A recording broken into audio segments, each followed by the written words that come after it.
Oke, nah kita berdoa dulu. Tuhan Yesus, terima kasih kami dapat belajar lagi firman-Mu. Terima kasih Engkau telah memenangkan pertandingan sebagai panglima besar kami. Dan kami bertarung bukannya untuk menang kalah, tetapi kami bertarung karena kami telah mendapatkan kemenangan. Tuhan Yesus, ajarilah kami kebenaran firman ini, agar kami tidak terhasut iman kami terhadap Engkau, sehingga kami mengalami kekalahan dalam pertarungan. Hanya beriman kepadamu lah kami dapat menang, karena Engkau lah yang telah memenangkan pertandingan ini. Terima kasih Tuhan Yesus, dalam namamu kami berdoa, amin. Oke, jadi dari seri ini kita sudah masuk Yudas. Yudas ada 3. Pertama Yudas 1 ayat 1 sampai 7, seruan untuk bersenjata.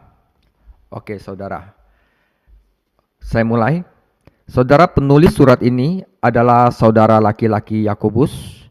Dia adalah Yudas, saudara. Dia adalah saudara tiri juga dari Tuhan kita Yesus Kristus. Kita bisa lihat referensinya di Markus 6 ayat 3. Jadi saudara-saudara Tuhan kita secara jasmani tidak percaya kepadanya ketika dia sedang melayani.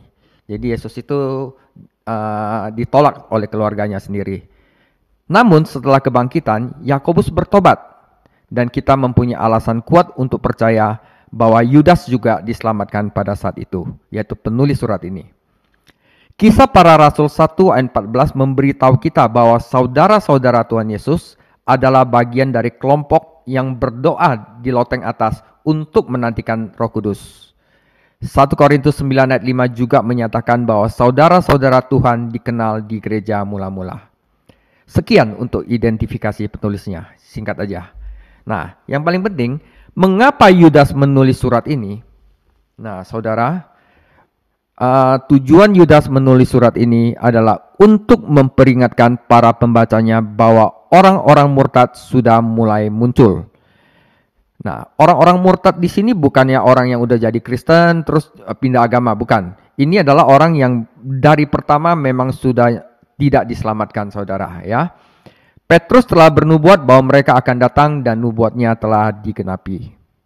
Nah, seruan untuk bersenjata. Yudas 1 ayat 1 sampai 7 adalah seruan untuk bersenjata. Saudara, di pengajaran ini kita akan mempelajari 3 hal, yaitu tentara dari Allah, siapa tentara dari Allah, siapa musuh, dan bagaimana kemenangan yang telah dimenangkan oleh Tuhan Yesus. Simple. Oke, saudara, surat ini ditujukan oleh kepada jemaat Rasul Petrus.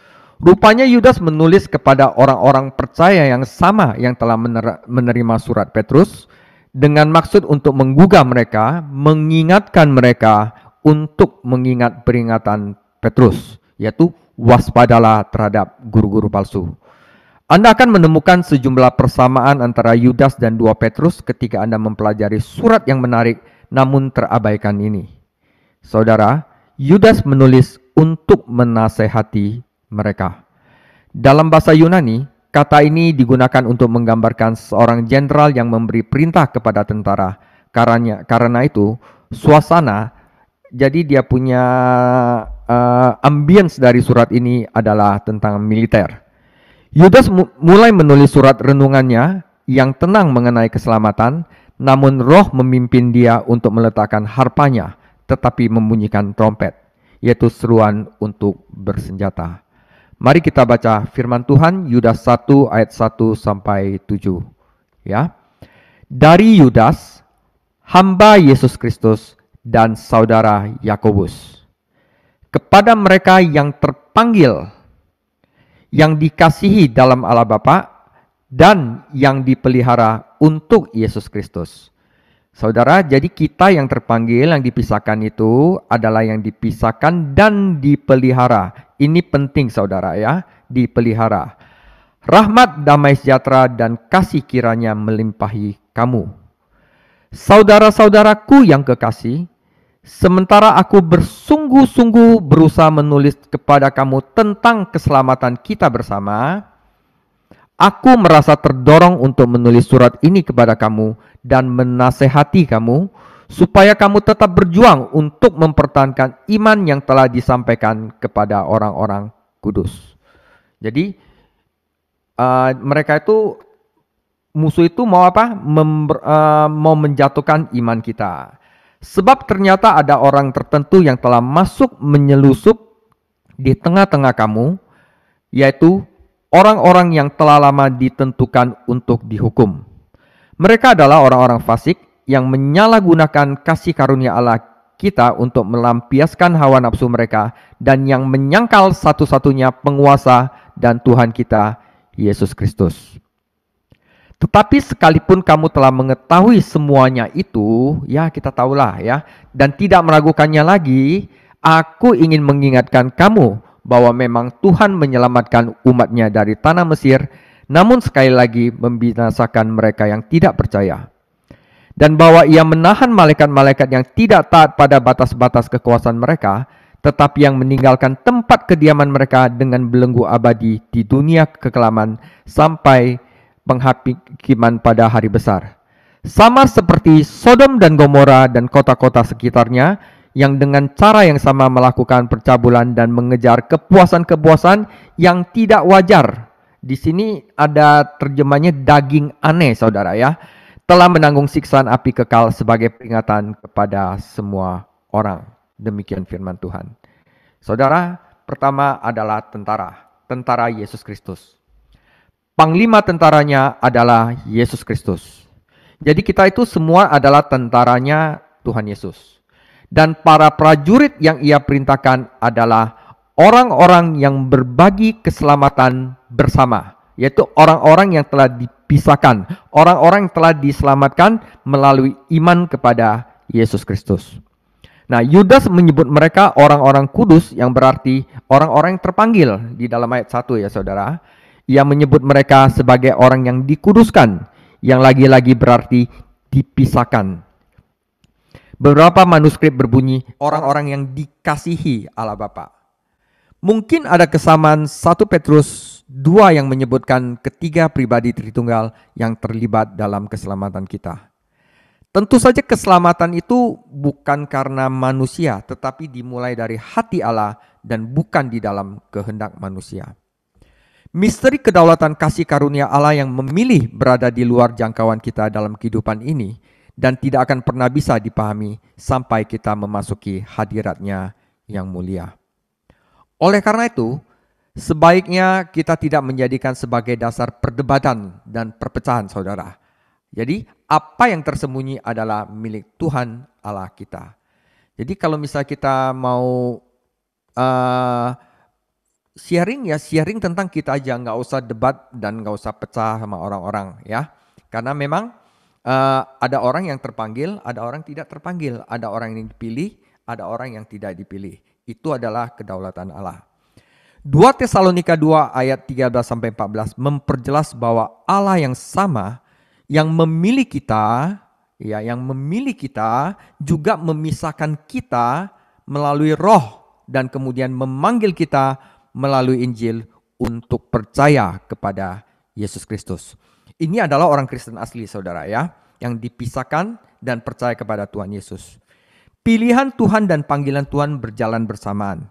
Karena Tuhan yang menetapkan tujuan akhir, yaitu keselamatan kita, juga menentukan cara untuk mencapai tujuan tersebut, yaitu seseorang yang memanggil kita kepada Yesus Kristus. Kami tidak memahami bagaimana Roh Tuhan bekerja dalam hidup kami sebelum pertobatan kami, namun Dia juga bekerja untuk mengkuduskan kami, memisahkan kami bagi Yesus Kristus. Orang-orang kudus Allah tidak hanya dipisahkan, tetapi ingat saudara, mereka juga dipelihara. Artinya apa? Orang-orang yang sudah dipilih oleh Allah untuk menerima keselamatan di dalam Tuhan Yesus, itu adalah orang-orang yang akan diperhatikan dan dijaga dengan cermat, dipelihara. Orang percaya merasa aman di dalam Yesus Kristus. Kata yang sama digunakan dalam Yudas 6 dan 13 dengan arti berlindung, dan juga dalam Yudas 12 yaitu jagalah dirimu. Tuhan menjaga para malaikat yang jatuh dan orang-orang murtad untuk apa? Untuk dihakimin. Namun Dia menjaga anak-anaknya sendiri, yaitu kita yang telah diselamatkan untuk kemuliaan. Sementara itu, Dia sanggup menjaga keseharian kita dan menjaga kita agar tidak tersandung. Ya, saudara. Karena mereka dipisahkan dan dipelihara, para prajurit Tuhan adalah penerima berkat pilihan Tuhan. Yaitu kita semua menerima belas kasihan Allah, kedamaian Allah, dan kasih Allah. Seperti Rasul Petrus, Yudas ingin berkat-berkat istimewa ini dilipat gandakan dalam kehidupan mereka, Tuhan dalam belas kasihannya tidak memberi apa yang layak kita terima, saudara. Ini semua adalah privilege yang luar biasa sekali. Nah, saudara, sebaliknya, dia memberi hukuman kita kepada anaknya sendiri di kayu salib. Jadi Tuhan Yesus yang menebus dosa kita. Di dalam Yesaya 53 secara harafiah, sesungguhnya dialah yang menanggung duka kita dan memikul duka cita kita. Tetapi dia terluka karena pelanggaran kita, dia diremukkan karena kesalahan kita. Jadi karena pekerjaan Tuhan Yesus di kayu salib, kita barusan bisa menerima kedamaian. Nah, saudara, orang yang belum diselamatkan itu sedang berperang melawan Allah dan tidak dapat menyenangkan Dia. Namun ketika ia mempercayai Tuhan Yesus sebagai juru selamat, peperangan itu berakhir dan ia menerima damai sejahtera Allah. Ia juga mengalami kasih Allah. Jadi salib adalah sebenarnya demonstrasi kasih Allah. Namun kasih Allah itu tidak dirasakan di dalam hati sampai Roh Kudus masuk ke dalam hati orang percaya. Nah, ketika orang percaya bertumbuh dalam kehidupan rohaninya, dia akan merasakan hubungan kasih yang lebih dalam. Tentu saja mereka yang mengenal Kristus sebagai juru selamat mereka menikmati kedudukan yang unik. Mereka dipanggil oleh Tuhan untuk dipisahkan bagi Tuhan agar mereka dapat menikmati kasih bersama Tuhan. Walaupun persekutuan mereka dengan Bapa mungkin berubah dari hari ke hari, hubungan mereka sebagai anak ini kita tidak bisa berubah. Mereka dipelihara di dalam Yesus Kristus. Jadi saudara, karena Yudas akan menulis banyak hal dalam surat ini mengenai dosa dan penghakiman, ia berhati-hati sejak awal dalam mendefinisikan tempat khusus yang dimiliki orang percaya dalam hati dan rencana Allah. Orang-orang murtad, saudara, orang-orang yang sama sekali yang tidak dipilih, yang orang-orang yang belum diselamatkan akan berbuat dosa, jatuh dan menderita kutukan. Namun orang-orang percaya sejati yang di dalam Yesus Kristus yang telah menerima Roh Kudus itu akan tetap aman di dalam Yesus Kristus untuk selama-lamanya. Ya. Patut diingatkan kembali bahwa orang yang murtad itu bukan orang yang sudah masuk Kristen, dia tuh mengkhianat dan masuk agama lain. Itu bukan orang itu adalah orang-orang murtad adalah orang-orang yang tidak pernah menjadi Kristen, orang-orang yang tidak pernah menerima Roh Allah. Mereka itu pada dasarnya dari awal tidak pernah diselamatkan. Ya, jadi kalau orang-orang yang sudah menerima Roh Allah itu tidak akan murtad, tidak akan pindah agama, gitu kan ya. Jadi dia adalah orang yang mengaku menerima kebenaran dan mempercayai juru selamat dan kemudian berbalik dari iman yang telah disampaikan kepada orang kudus. Jadi pada dasarnya mereka itu belum diselamatkan. Yudas tidak akan menentang apa yang ditulis Petrus dan Petrus menjelaskan bahwa orang-orang sesat bukanlah domba Allah melainkan babi dan anjing. Babi sudah dibersihkan bagian luarnya dan anjing sudah dibersihkan bagian dalamnya. Namun keduanya belum diberikan sifat baru yang menjadi ciri khas anak-anak Allah yang sejati. Jadi, saudara, tentara ini yaitu pasukan rohani, di sini kita mempunyai pasukan rohani yang Yudas maksudkan adalah orang yang benar-benar telah dipilih, orang-orang yang berbagi keselamatan. Jika Anda percaya kepada Yesus Kristus, Anda pasti termasuk dalam pasukan ini, tentara ini. Tuhan tidak mencari sukarelawan, karena Dia yang telah memilih. Dia tidak bilang begini, siapa yang mau, dia telah memilih gitu loh. Dia tidak bilang, ayo siapa yang mau percaya saya, ya kan? Oleh karena itu, pertanyaannya bukanlah haruskah saya menjadi tentara. Sebaliknya pertanyaannya adalah, apakah saya akan menjadi prajurit yang setia? Ya, saudara, itu tentang tentara, yaitu orang-orang yang telah diselamatkan, yang telah dipilih oleh Allah yang telah dipanggil untuk iman kepada Yesus Kristus. Ya. Kedua adalah musuh. Saudara, kita telah melihat bahwa Yudas mulai menulis surat yang memberi semangat tentang keselamatan umum. Namun Yudas atau Yehuda dalam bahasa Greek berarti pujian, ya, dan dia sangat ingin memuji Tuhan dan bersukacita atas keselamatan yang Tuhan berikan di dalam Yesus Kristus, ya. Tetapi dalam hal ini, namun Roh Allah yang mengilhami Yudas untuk menulis, ya, itu berubah pikiran untuk menuntun Yudas untuk menulis tentang peperangan melawan kekuatan jahat di dunia. Mengapa penting untuk menulis ini? Karena ini adalah yang paling dibutuhkan bagi gereja, saudara. Saya harus mengakui bahwa saya bersimpati dengan Yudas. Dalam pelayanan saya lebih suka menyemangati orang-orang kudus. Ya, tenang saja, di dalam Tuhan Yesus Anda tidak akan jatuh. Kita telah mengalami kemenangan. Daripada kita ngomong tentang guru-guru palsu, saudara. Daripada menyatakan perang terhadap orang-orang murtad. Tetapi ini penting. Namun saat musuh berada di lapangan, kita harus berjaga-jaga. Kita tidak berani tidur. Jadi kehidupan Kristen adalah medan pertempuran, bukan taman bermain. Yudas tidak membuang waktu untuk mengidentifikasi musuh. Pertama, mereka adalah orang fasik. Mereka tidak saleh. Ini adalah salah satu kata favorit Yudas. Walaupun orang-orang ini mengaku milik Allah, pada kenyataannya mereka tidak saleh dalam pikirannya dan kehidupan mereka. Mungkin mereka memiliki kesalehan secara lahiriah, saudara. Oke? Secara lahiriah. Oh, mungkin mereka itu apalah gitu ya. Namun mereka tidak memiliki kekuatan untuk saleh yang benar, kesalehan yang hidup di dalam diri orang Kristen sejati. Itulah yang membedakan orang yang terpilih sama orang yang belum diselamatkan, ya.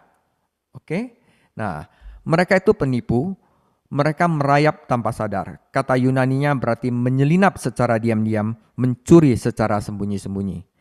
Kadang-kadang agen setan yang menyamar secara diam-diam dibawa masuk oleh mereka yang sudah akan ada di dalam, namun orang-orang ini juga bisa datang sendiri. Petrus memperingatkan bahwa orang-orang ini akan datang dan kini mereka telah tiba di tempat kejadian. Bagaimana saudara-saudara palsu dapat masuk ke dalam perkumpulan orang-orang kudus sejati? Ya, karena para prajurit, para tentara asli itu lagi tidur di pos. Saudara, ya. Mereka tertidur dan mereka tidak berjaga-jaga. Para pemimpin rohani di gereja-gereja berpuas diri dan menjadi ceroboh. Nah, ini menjelaskan mengapa Yudas harus mulai lagi meniup trompetnya untuk membangunkan mereka. Tuhan kita dan para rasulnya semuanya memperingatkan bahwa guru-guru palsu akan bermunculan, namun gereja-gereja tidak mengindahkan peringatan tersebut. Sayangnya banyak gereja tidak mengindahkan peringatan tersebut saat ini. Ya, saudara, musuh orang-orang murtad adalah musuh kasih karunia Allah. Mengapa mereka masuk ke dalam gereja, saudara? Nah, mereka mencoba untuk mengubah doktrin dan mengubah kasih karunia Allah menjadi hawa nafsu. Kata hawa nafsu secara sederhana berarti kecerobohan, tidak ada pengendalian moral. Orang bernafsu hanya berpikir untuk memuaskan hawa nafsunya dan apapun yang disentuhnya akan ternoda oleh hawa nafsunya. Hawa nafsu adalah salah satu perbuatan daging yang berasal dari hati manusia yang jahat. Petrus telah memperingatkan orang-orang ini bahwa orang-orang murtad akan berargumentasi. Kamu sudah diselamatkan oleh kasih karunia. Jadi kamu bebas hidup untuk sesukamu. Ya, ini ada di Roma juga. Mereka menjanjikan kebebasan kepada masyarakat. Namun kebebasan itulah yang menyebabkan perbudakan yang mengerikan. Para pembaca yang dituju oleh Petrus dan Yudas mengetahui apa yang ditulis Paulus sehingga mereka seharusnya diperkuat oleh Roma 6. Roma 6 ini paling bagus untuk menentang ini, saudara. Orang-orang murtad seperti para pengikut aliran sesat saat ini menggunakan firman Tuhan untuk menyebarkan dan membela doktrin-doktrin palsu mereka. Nah, saudara, sekarang ini bahaya. Mereka merayu kaum muda, orang Kristen yang belum dewasa, ya, dan belum mendasarkan diri pada kitab suci. Ya, setiap prajurit salib perlu menjalani pelatihan dasar di gereja lokal. Ya, pendalaman Alkitab ini saudara, atau mengenal doktrin yang benar agar ia mengetahui cara menggunakan senjata peperangan rohani, yaitu firman Tuhan. Nah, mereka akan menyangkal kebenaran Allah. Bahkan menyangkal Tuhan Yesus mereka. Mereka ada yang mengatakan Tuhan Yesus itu bukan Tuhan. Tuhan Yesus itu hanya manusia. Tuhan Yesus itu apa gitu ya. Petrus telah memperingatkan, Yudas tidak sedang menulis tentang dua pribadi yang berbeda ketika dia menulis satu-satunya penguasa dan Tuhan kita.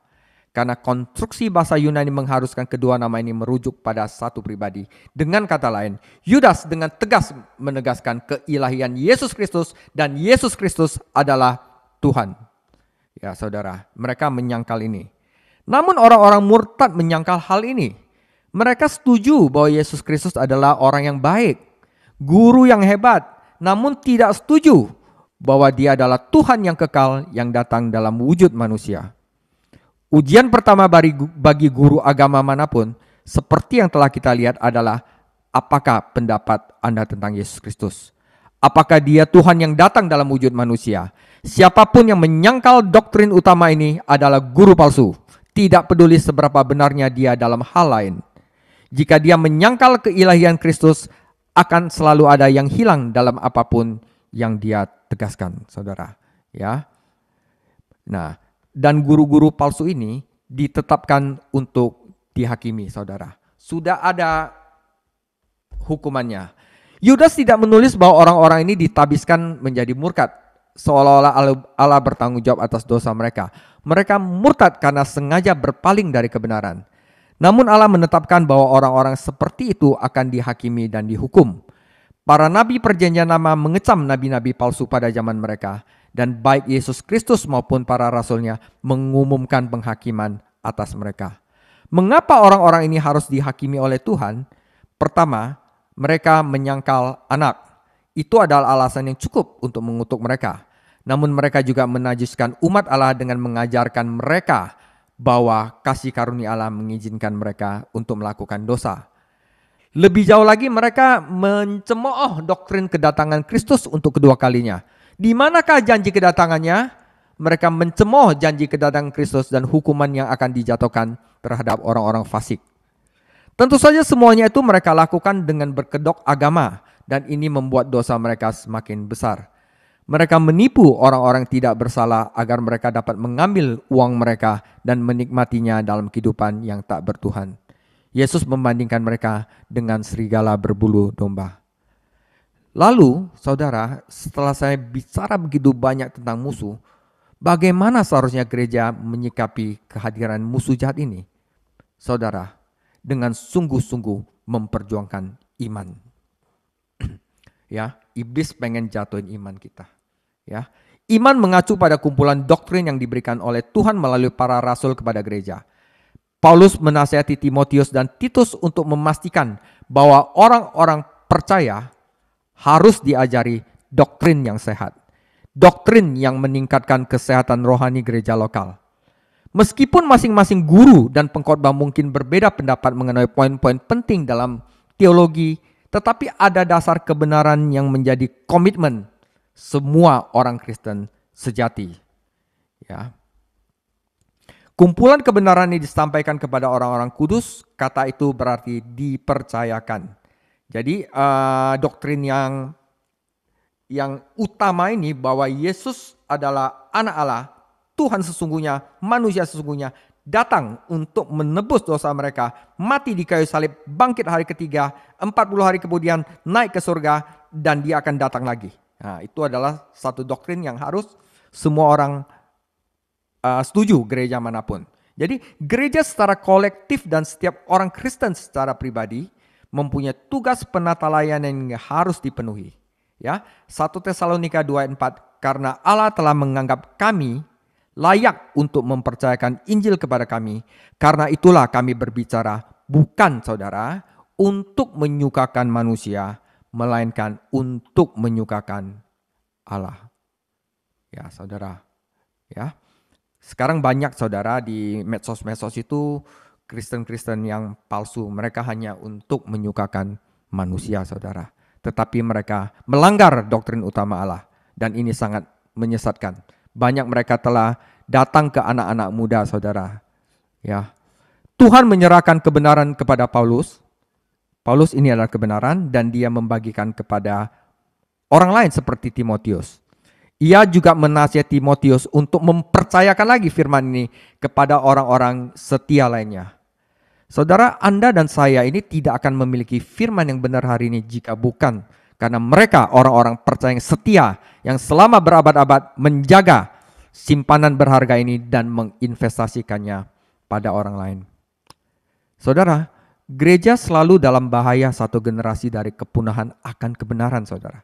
Jadi kalau misalnya gak ada guru yang ngajarin yang benar, saudara, itu bisa punah kebenaran. Jika generasi kita gagal menjaga kebenaran dan mempercayakannya kepada anak-anak kita, saudara. Ketika Anda berpikir tentang orang-orang kudus dan para martir yang menderita mati agar kita dapat memperoleh kebenaran ini, ya saudara, mereka dulu itu saking setianya kepada Tuhan Yesus, mereka rela mati dan mengalami siksaan. Ya, hal ini membuat Anda ingin mengambil tempat Anda dalam tentara Tuhan dan juga setia sampai mati. Apa artinya berjuang demi iman? Kata Yunaninya adalah istilah atletik yang memberikan kita kata agonize dalam bahasa Inggris. Ini adalah gambaran bahwa kita berjuang demi iman adalah kita adalah orang yang berdedikasi, berkompetisi dalam pertandingan Yunani dan meregangkan saraf ototnya untuk melakukan yang terbaik untuk menang. Anda tidak pernah berperang melawan Tuhan dari kursi goyang atau tidur empuk. Nggak bisa, saudara. Orang Kristen itu harus belajar firman Tuhan, harus berdoa, saudara. Ya, baik prajurit maupun atlet itu harus berkonsentrasi untuk melakukan yang terbaik. Demikian juga orang Kristen dan memberikan segalanya. Harus ada juga kerjasama tim. Ya, orang-orang beriman bekerja sama untuk menyerang dan mengalahkan musuh, saudara. Ya, kadang-kadang saya mau menyebarkan firman Tuhan, kalau nggak ada Bro Kelvin, nggak ada Bro Eko, bagaimana saya lakukan?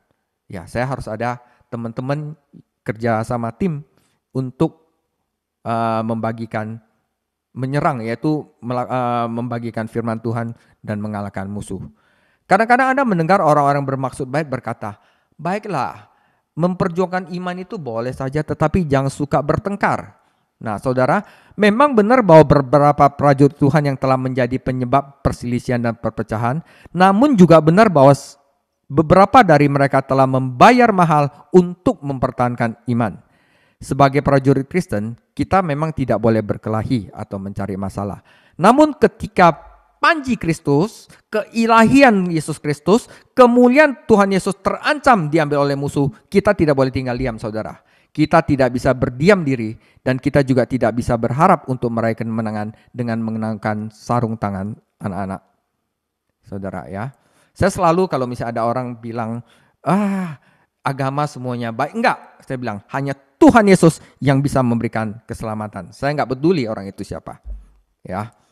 Charles Spurgeon pernah berkata bahwa pandangan-pandangan baru bukanlah kebenaran baru dalam cara yang lebih baik. Kita bilang ada pandangan baru, saudara. Kristen progresif atau Kristen apa gitu loh. Bukan kebenaran lama dengan cara yang lebih baik. Melainkan kesalahan-kesalahan mematikan yang tidak dapat kita persekutukan. Ya, doktrin palsu adalah racun mematikan yang harus diidentifikasi, diberi label, ya, dan dihindari, saudara. Jadi kalau ada bilang ajaran Kristen baru itu enggak ada, saudara. Jadi dari zaman Rasul sampai sekarang itu tidak pernah berubah. Ya. Spurgeon juga berkata, saya tidak dapat menerima doktrin palsu, betapa rapinya doktrin tersebut disampaikan kepada saya. Maukah Anda membiarkan saya makan daging beracun karena hidangan tersebut merupakan makanan pilihan? Nah, kita harus selalu mengatakan kebenaran dalam kasih dan senjata yang kita gunakan harus bersifat spiritual. Pada saat yang sama, kita harus berani mengambil pendirian kita demi iman kita, meskipun pendirian kita menyinggung sebagian orang dan menyusahkan orang lain. Kita tidak melawan musuh pribadi, ya, kita melawan musuh Tuhan. Jadi kalau kita pribadi kita yang disinggung ya sudahlah, kita diam aja. Tapi kalau Yesus Kristus yang dilawan, kita nggak boleh tinggal diam, saudara. Kehormatan dan kemuliaan Yesus Kristuslah yang dipertaruhkan. Bertandinglah dalam pertandingan iman yang benar. 1 Timotius 6 ayat 12. Ya. Nah, sekarang tentang kemenangan ya, ini juga penting.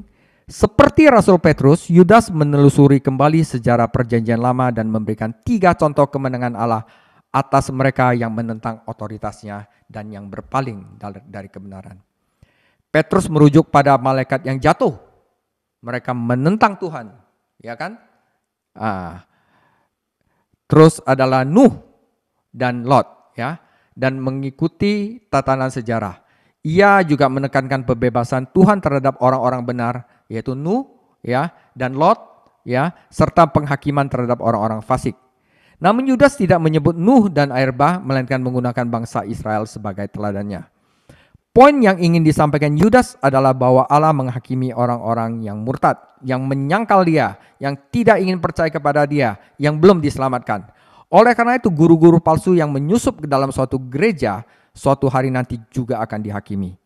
Kesuksesan mereka tampaknya tidak akan bertahan lama, Tuhanlah yang akan mengambil keputusan final. Jadi pertama kita belajar di sini contohnya Israel. Baik Paulus maupun penulis Ibrani menggunakan pengalaman Israel untuk menggambarkan kebenaran rohani yang penting. Bangsa ini dilepaskan dari Mesir oleh kuasa Tuhan dan dibawa ke perbatasan tanah perjanjian. Namun bangsa itu takut dan tidak mempunyai iman untuk memasuki dan memiliki tanah itu. Bilangan 13-14. Hanya 3 orang, Musa, Yosua, dan Kaleb, ya, mencoba mendorong orang-orang untuk menaati Tuhan dengan iman. Namun orang-orang menolak. Bahkan para pemimpin suku bahkan ingin berorganisasi dan kembali ke Mesir di tempat perbudakan. Nah, inilah pemberontakan melawan kehendak dari firman Tuhan. Dan Tuhan tidak bisa mentolerir pemberontakan. Akibatnya semua orang di camp waktu itu yang berumur 20 tahun ke atas ditakdirkan mati di padang gurun pada suatu waktu dalam 40 tahun ke depan. Ketidakpercayaan mereka menyebabkan pemusnahan mereka. Ingatlah bahwa Yudas menggunakan suatu peristiwa sejarah sebagai ilustrasi dan kita tidak boleh menekankan setiap detailnya. Seluruh bangsa dibebaskan dari Mesir, namun itu tidak berarti bahwa setiap individu secara pribadi diselamatkan melalui iman kepada Tuhan. Poin utama dari kisah ini adalah bahwa hak istimewa pasti membawa tanggung jawab dan Allah tidak bisa mengabaikan dosa umatnya begitu saja. Jika ada pembaca Yudas yang berani mengikuti guru-guru palsu, saudara, mereka juga akan menghadapi disiplin Tuhan. Sebab barang siapa mengira dirinya berdiri tegak, hati-hatilah jangan sampai ia terjatuh. Ya, itu contoh Israel, saudara. Ya, malaikat yang jatuh. Kita telah mempelajari ilustrasi ini dalam 2 Petrus 2 ayat 4. Namun Yudas tampaknya menambahkan dimensi baru ke dalamnya dengan menghubungkan kejatuhan para malaikat dengan kehancuran Sodom dan Gomora. Ya, di Yudas 7 dikatakan sama seperti, yaitu dengan cara yang sama. Jadi beberapa pelajar Alkitab percaya bahwa Yudas tidak hanya mengajarkan pemberontakan para malaikat melawan Tuhan, tetapi juga invasi ke bumi oleh para malaikat yang jatuh ini. Mereka menunjuk kepada Kejadian 6 ayat 1 dan mengatakan bahwa ada anak-anak Allah, ya, adalah malaikat yang jatuh mengambil tubuh manusia. Jadi hidup bersama anak-anak perempuan manusia. Ini terjemahan Indonesia agak rancu ya. Harusnya son of God and the daughter of the man. Itu merismus, saudara. Dan menghasilkan raksasa di bumi. Ini salah, saudara ya. Dan inilah satu alasan mengapa Tuhan mengirimkan air bah. Bukan. Tuhan mengirimkan air bah bukan karena malaikat yang jatuh, tetapi karena kejahatan manusia, ya. Meskipun pandangan ini menarik dan populer, saya harus akui bahwa saya sulit menerimanya, saudara. Memang benar bahwa anak-anak Allah adalah sebutan pada malaikat di dalam Ayub. Tetapi di dalam Kejadian itu mengatakan bahwa itu adalah keturunan dari Set. Keturunan dari orang-orang pilihan Allah. Dan daughter of the man, anak-anak perempuan Allah adalah keturunan Kain. Dan mereka mulai kawin silang. Ya. Namun selalu untuk malaikat yang tidak pernah itu. Akankah Roh Kudus yang menulis melalui Musa menyebut malaikat-malaikat pemberontak sebagai anak-anak Allah? Saya meragukan itu. Masalah saya yang kedua adalah malaikat adalah roh dan tidak mempunyai tubuh, saudara. Bagaimana dia bisa bergabung sama perempuan. Dalam catatan Perjanjian Lama kita membaca tentang malaikat yang menampakkan diri dalam wujud manusia, namun ini bukanlah inkarnasi. Mana mungkin roh mempunyai hubungan fisik dengan seorang wanita, meskipun wanita tersebut dianggap sebagai tubuh sementara.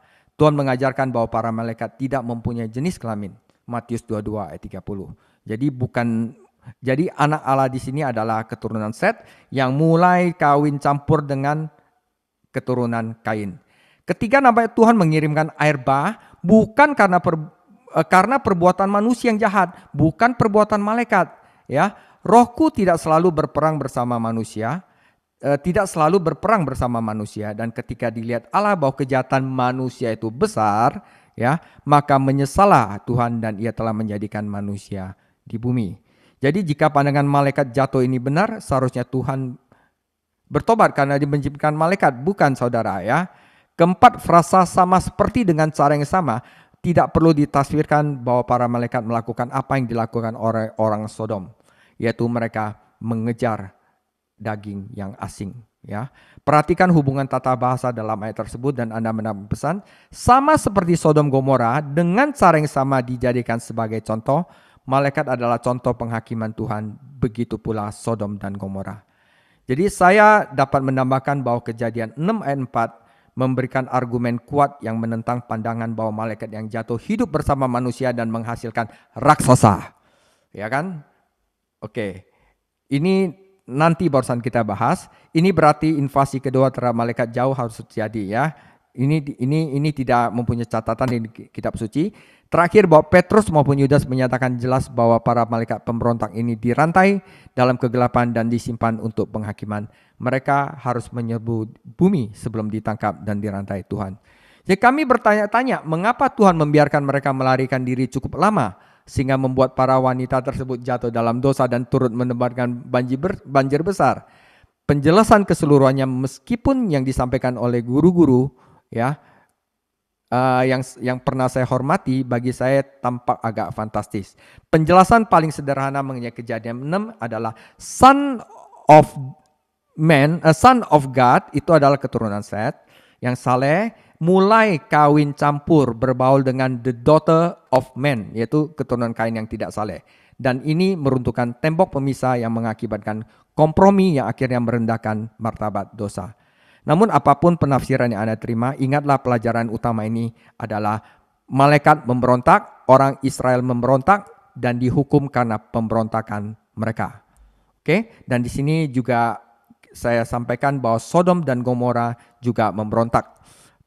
Baik Petrus maupun Yudas menyatakan bahwa Allah menjadikan kota-kota ini sebagai contoh untuk memperingatkan orang-orang fasik bahwa Allah memang menghakimi dosa.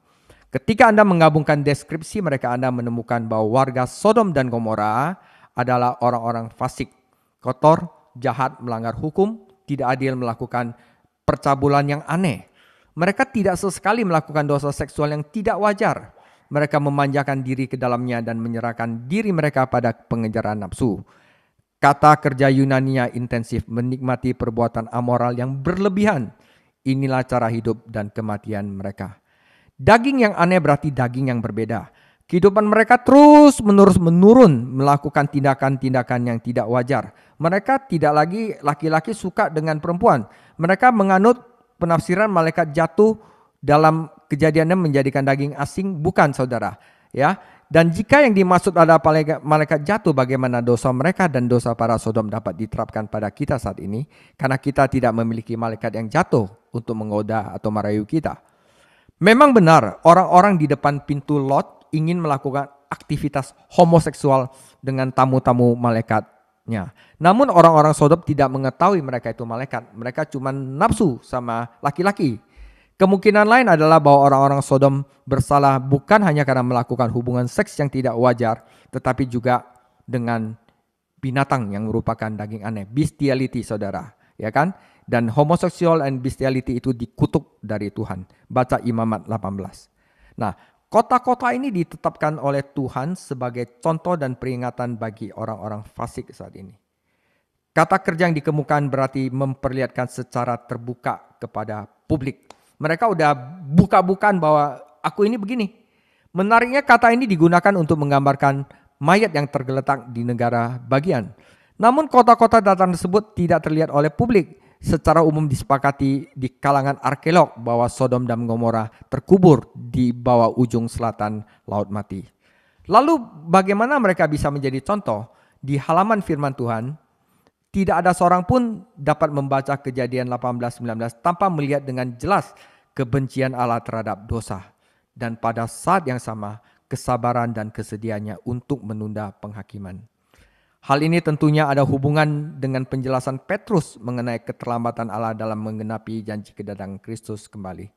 Dosa Israel adalah ketidakpercayaan yang memberontak.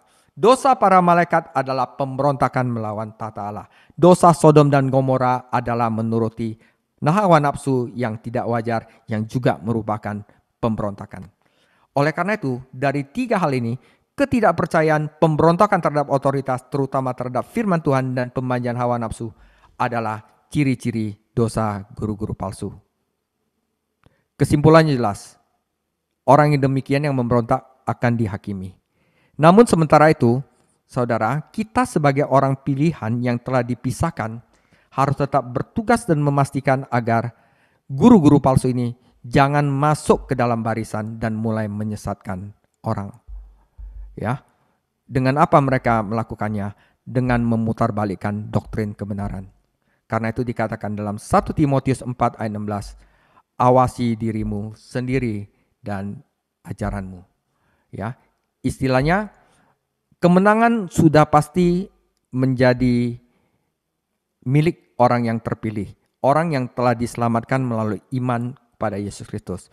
Jangan sampai kita diperdaya oleh guru-guru palsu yang melakukan memutarbalikkan firman Tuhan dengan mengajarkan doktrin-doktrin yang sesat yang dapat menjatuhkan iman kita. Itu yang bahaya, saudara. Nah, saudara, sebagai penutup, apa yang dapat kita lakukan secara praktis untuk melawan musuh dan menjaga kemurnian serta kesatuan gereja, saudara? Nah, saudara, ini penting karena kita sekarang terus terang di media sosial itu sudah banyak sekali itu yang nggak benar, saudara. Ya, karena itu ini harus kita lakukan. Pertama, kita harus mengetahui firman Tuhan dan juga mempunyai keberanian untuk mempertahankannya. Ya, setiap gereja lokal harus menjadi lembaga Alkitab dan setiap orang Kristen harus menjadi pelajar Alkitab. Ya, bukan karena saya melakukan Bible study ini berarti saya bicara begini, saudara. Tetapi ini penting, saudara.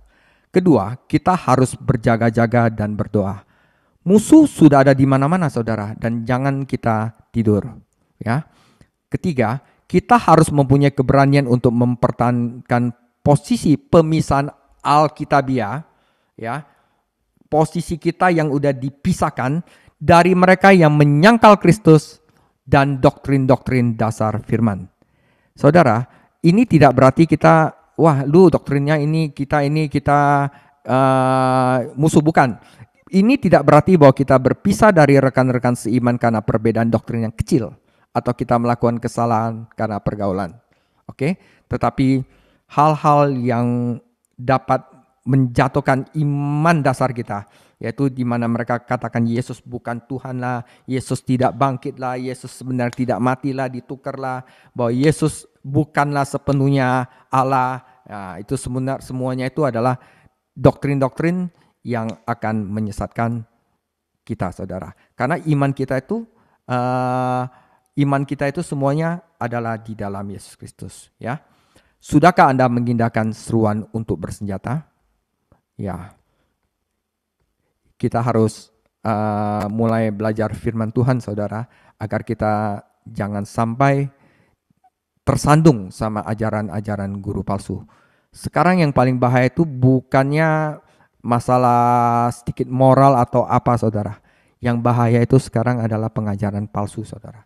Oleh karena itu, banyak sekali di Alkitab itu mempunyai suatu nasihat, himbauan untuk hati-hati dengan pengajaran. Saudara, demikian firman Tuhan. Tuhan Yesus memberkati.